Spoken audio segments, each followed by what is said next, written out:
வணக்கம் நண்பர்களே. திரு அஜித்குமார் கொலை வழக்கு நம்ம எல்லாம் பார்த்துக்கிட்டு இருப்போம். சமீபத்தில் நடந்துகிட்ருக்கு. இது ஒரு மிக கொடூரமான வழக்கு. மனித உரிமை மீறலிருந்து ஆரம்பித்து எல்லாமே மிக தத்ரூபமாக இருக்குது.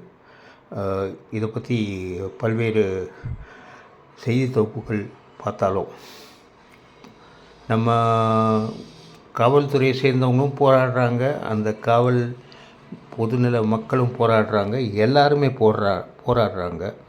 ஆனால் இது பற்றி மக்கள் பிரச்சனைகளுக்கு வாய் திறக்கும் மிக திறந்த அறிவாளிகளும் சீசன் போராளிகளும் அவர்களின் புகைப்படங்களும் தங்கள் பார்வைக்கு இவர்களெல்லாம் எங்கே இருக்கிறார்கள் என்று தேடி கண்டுபிடித்து கொடுப்பவருக்கு மிகச்சிறந்த சன்மானம் வழங்கப்படும்.